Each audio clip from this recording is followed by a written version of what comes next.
But as we get close, so those probabilities for what's going to happen in September will be more and more locked in.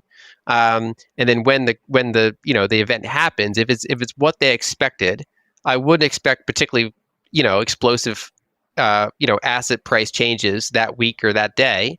But if something deviates significantly from what they expected, we could see, if they cut more than expected, we'd probably see a bigger jump in gold, potentially Bitcoin, than what was priced in. I'm structurally bullish on gold and Bitcoin. And then when it comes to equities, it really depends on what sector, what jurisdiction of equities, what valuation. And so I think now Bitcoin is in that bucket of probably harder assets you want to hold if you expect ongoing currency debasement. As the cryptocurrency market looks ahead to possible interest rate cuts by the Federal Reserve, analysts are warning that Bitcoin could face a short-term drop, challenging the common belief that rate cuts always boost risk assets. A Bitfinex report from September 2nd highlights that Bitcoin prices have climbed by as much as 32% since their August 5th lows, with global open interest in BTC stablecoin perpetual pairs rising nearly 30%. However, the size of Bitcoin's price increase has tapered off due to slowing momentum, now up around 17% from the recent low, with the current price at $54,409. Amid this market activity, financial analyst Lyn Alden remains bullish on Bitcoin. In an interview with Kitco News, she predicted Bitcoin could reach $100,000 within 18 to 24 months, driven by strong liquidity trends and its store of value potential. She criticized central banks for driving economic cycles by raising interest rates during strong economies and lowering them during weak periods, causing asset price fluctuations. Alden is optimistic about gold and Bitcoin, but has mixed views on stocks. She emphasized focusing on inflationary assets like Bitcoin, citing its limited supply and global liquidity as key factors in its price performance over the next 12-18 months. Watch clips from the interview for further insights into Lyn Alden's conversation. Please like this video, subscribe to the channel, and turn on post notifications for more content. Enjoy the video. One of the things I did in the book Broken Money was I was very critical of central banking in general. So they when the economy is going strong, they start to raise interest rates until they kind of pressure it. And then when it starts to blow up, they cut interest rates and they try to reinflate the next credit cycle. So they're kind of, in theory, supposed to be a counter-cyclical force, but in practice, they end up being a lagging pro-cyclical force. They contribute to booms happening, and then they're unsustainable, and then they contribute to popping the booms that they themselves caused, and then they try to reflate the bust that came from the boom that they broke, right? So it's just kind of this repeated cycle of putting out fires that they themselves at least partially started. I'm fully critical in that sense. And as far as how assets should react, I mean, basically they tend to react in a delta to what happened versus what is expected. So if the market is but as we get close, so those probabilities for what's going to happen in September will be more and more locked in.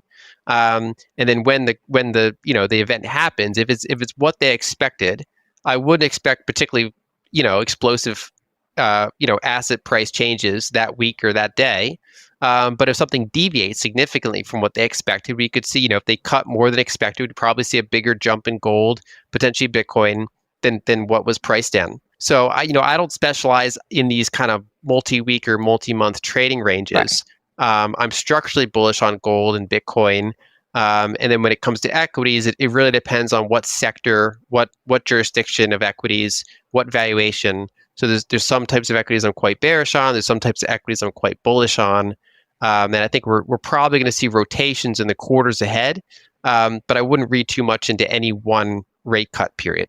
I basically argue that it's useful to not have a 60-40 portfolio and to instead have at least some gearing in the portfolio toward those inflationary assets. And of course, you group Bitcoin in that category.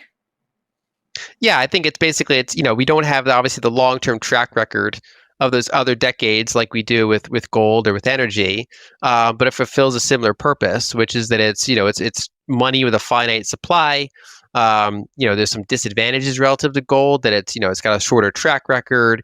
It's a different type of money, but it's got some advantages, which is that it's globally portable, much easier than gold. It's got a lower supply inflation rate than gold, and I would say it's still below its total addressable market. So it's still held by, very kind of a small percentage of people in any meaningful capacity. And so I think now Bitcoin is in that bucket of probably, harder assets you want to hold if you expect ongoing currency debasement. If you expect positive real rates for foreseeable future and you expect good equity growth, then that's kind of a case to just, you can own equities, you can own, those types of assets. But if you do expect long-term currency debasement and kind of, risks from all this kind of policy materializing, that's where assets like gold and Bitcoin and things like energy producers can come in really handy for a portfolio. So generally speaking, in the next 12 to 18 months, I'm fairly bullish on it. Generally speaking, the biggest correlation I found to Bitcoin price is global liquidity. And there's multiple ways to measure global liquidity. The one I tend to use is global broad money supply denominated in dollars. And so there's both a credit creation component and a dollar index component to that liquidity measurement, which is relevant because of how much dollar-denominated debt exists in the world. When that's doing well over a given 6-month period, normally Bitcoin's doing well over a given 6-month period or 12-month period. When that's doing poorly, usually Bitcoin's not doing great either. That can't really tell you what's going to happen on a given week or even a given quarter, but over a 12-month period, if you have a high conviction on the direction of global liquidity, generally speaking, Bitcoin is a good way to express that. Due to good liquidity trends, Lyn Alden believes Bitcoin will hit $100,000 within the next 2 years. She believes that even if Bitcoin does not meet this target, it will continue to perform well. However, a large geopolitical disaster such as a war or a sharp increase in the dollar index might influence global liquidity and lower the price of Bitcoin. According to Lyn Alden, a strong dollar represents a negative liquidity event, which would damage Bitcoin and other volatile assets. What if the traditional financial world could be connected with digital finance? A company named DeFi Technologies, traded under DEFTF in the US, did exactly that. In Canada, it's traded under the ticker DEFI, and in Germany, it is traded under the ticker R9B. It's the first ever public financial tech company to allow traditional investors to invest and gain exposure to digital assets like cryptocurrencies, blockchain-based projects, and digital finance-based ETFs called exchange-traded products or ETPs. So far, it has generated over $100 million in revenues. In only the first quarter of this year, its revenue crossed 13.4 million Canadian dollars, with an operating net income of 5.3 million Canadian dollars. The month-over-month net inflows have reached 6.75 million US dollars. 2024's second quarter was the company's strongest financial quarter because it achieved record revenues of 98.0 million US dollars and 94.4 million US dollars for the 3 and 6 months. That's why people like Anthony Pompliano, who is the face of crypto, are shareholders of DeFi Technologies and said it's a stock he would have pitched at the Sohn Conference Foundation. It's the conference where all the world's hedge fund managers get just 20 minutes to pitch their hedge funds. Some of the picks from yesterday's conference included Carpenter Technology Corporation, Natera, European chemicals company Solvay, and cryptocurrency Ethereum. Each of these picks has a solid thesis behind them, but I think they will be drastically outperformed by the stock that I would have pitched yesterday if I was at the conference. My pick would be DeFi Technologies. Even DeFi Technologies announced a buyback program. This proves they are loaded with cash, having 56.2 million Canadian dollars in solid cash and 20.7 million Canadian dollars in treasury, and the stock price is skyrocketing. In just 1 month, the stock price has grown by 58%, jumping from $1.29 to $2.04. In 1 year, the stock price increased by 2,700%. Now, if the stock price remains over $2 for a few more days, the company will be eligible to be enlisted on the NASDAQ. This would mean an instant price increase because investors would flock to the company's stock. When it was at $1.29, analysts believed it would cross the $3 price target, and now it is happening. However, Russell Starr, the head of capital markets, said that $3 or $4 is simply nothing and can reach $7 or $8, after which we can go for estimates for further growth. Listen to what he said.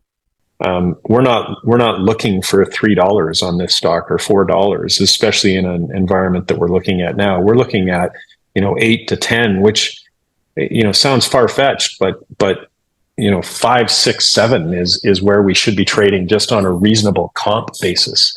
And that's not me making things up. Just go look at what all of the other crypto companies are trading for. And I'm not sure any of them are profitable. They're trading on revenue multiples. But now, DeFi Technologies' stock price is undervalued, presenting an opportunity for investors, a rare chance to be part of a groundbreaking project that is set to transform the financial landscape. Listen to what Russell Starr, the head of capital markets, said about the real power of DeFi Technologies and its future. 99% of the world's companies trade at 20 times profits. We are trading at 3 times profits. If you're not getting reasonable valuation from the market on your stock, of course you look at ways to improve that. And if you're trading at 3 times, like I mentioned, someone could pay a 300% premium to us, and it would be a take under relative to any other stock trading in the US. Therein lies the opportunity from an ownership perspective and why you should be buying the stock. Yet why is the company undervalued if it's so important? Russell Starr answered that very well. Why are you trading so cheaply? My answer to that is always the same thing. Well, why aren't you buying it? Like, I don't understand. Like, it's almost like people look at a valuation opportunity as a weakness. People have made money over a century in the capital markets finding mispriced equities, getting long them, and making a lot of money. The question you should be asking yourself is, why am I not adding as much as possible to this stock in my portfolio? Because, we were trading at 60 cents, 50 cents, 40 cents. And I was very, very adamant. I was very, very bold. And I just said, look, you guys, like, eventually valuation will always trump mispricing in the markets. We're still there. I would argue, based on where we're guiding and based on what we've told you, we're actually cheaper now at $1.10 or $1.20 than we were at 80 or 60 cents when we had a different revenue model. If you watch CNBC, you should already know how important DeFi Technologies really is. It was just featured on CNBC as a name worth watching. It was EMJ President Eric Jackson's top pick. DeFi is in the crypto space, but they run a bunch of ETFs over in Europe. And they're a small company. They're less than $1 billion market cap. And that's one of the keys. If you want to find a 20 bagger, you got to start small. I love NVIDIA, but to 20 bag from 3 trillion, that's going to be tough. Right. So DeFi is small. It's cheap. It has something like a 3x forward price earnings multiple versus people like Coinbase and Robinhood who have like 40x forward PEs. So I think it's just going to continue to do well and perform, and people will discover it. That's why I like it. But things don't stop here. DeFi Technologies subsidiary, Valor Incorporation, also launched the Valor ADA and has a market capitalization of $3.1 billion. DeFi Technologies even acquired Stillman Digital, a leading OTC desk and digital asset liquidity provider with over $15 billion in trade volume, and $4 billion of that occurring in Q1 2024 alone.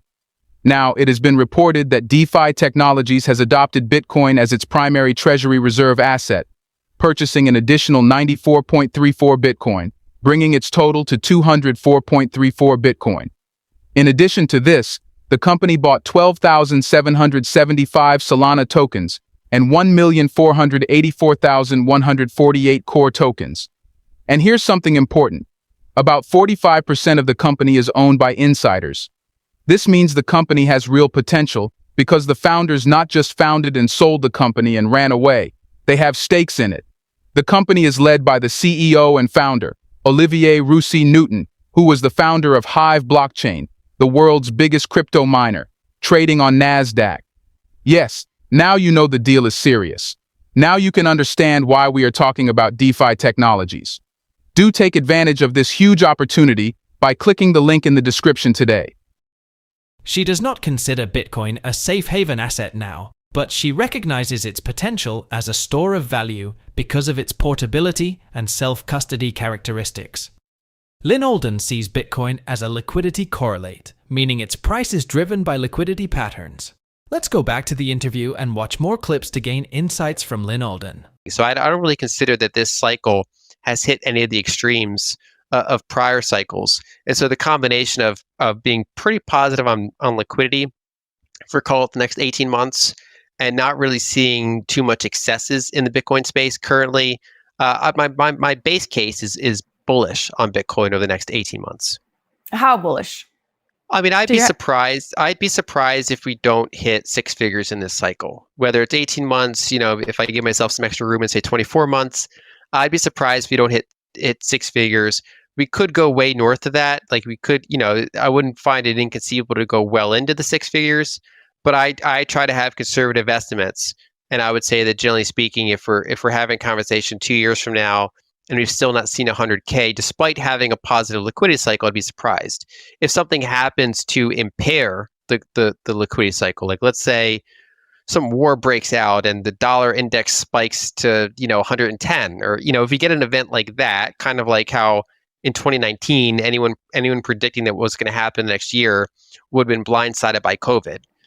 So if we get something like that prevents global liquidity from going up like I expect it to, that would not surprise me to see Bitcoin have a rough time. But I would be surprised not to see Bitcoin notably north of here if we do have another 18 months of rising liquidity. You're saying that a potentially big geopolitical event may impact, well, not so much global liquidity, but dollar strength. Well, dollar strength is pretty much by definition a really bad liquidity event because there's so much dollar-denominated debt. And so what that represents is basically the unit of account of liabilities increasing sharply, right? So that's almost by definition a negative liquidity event, especially the way that I define it, which is global broad money supply denominated in dollars. So whether you look at it practically or however you define that metric, a very sharp and strong upward move in the dollar is generally bad for liquidity. Even gold might not do very well in that environment, but gold would probably hold up better than Bitcoin. Bitcoin and most fairly volatile assets would probably suffer in that kind of dollar spike. That could be war related. That could be a big credit event in some pocket that no one's really looking at the moment. Usually these things emerge from not whatever people are focusing on. Mm-hmm. So that's kind of if I would imagine how I'm wrong. Like if I picture, okay, my base case is Bitcoin going to see 100K. If I think, okay, what are the things that happened if I'm wrong? Well, one is that basically we did not get that liquidity as expected. We got a big dollar spike, or we got some sort of geopolitical event related to energy or related to war or something, or some sort of big crackdown on Bitcoin. Something like that would be reasons why Bitcoin doesn't hit 100K. Is basically that my base case ends up being incorrect. So I don't define it as a safe haven asset per se because most people don't understand how it works. Most people can't tell you what the halving is. Most people can't tell you how the 21 million code is enforced. Most people can't tell you what the block size limit is or what the block time is. It's not a very well understood asset yet, despite the fact that it's 15 years in. Now, the aspects where it's a safe haven asset is that if you self-custody Bitcoin, regardless of what its price is doing, if price could go up or down by 20, 30% fairly short, but you have global capital that you can bring with you anywhere. But you could memorize 12 words, right, representing your private key, and you could bring your money and almost anywhere in the world where you can eventually reconstruct it with any sort of internet access at all. So that's the safe haven element to it. But because it's still an emerging one, it's still an emerging store of value. It's more volatile than something that's already reached its total addressable market because it's kind of priced like an option. It's priced on the probability that it's going to reach somewhere closer to its total addressable market, which I think is well north of here. And so because it's priced like an option, it has that issue.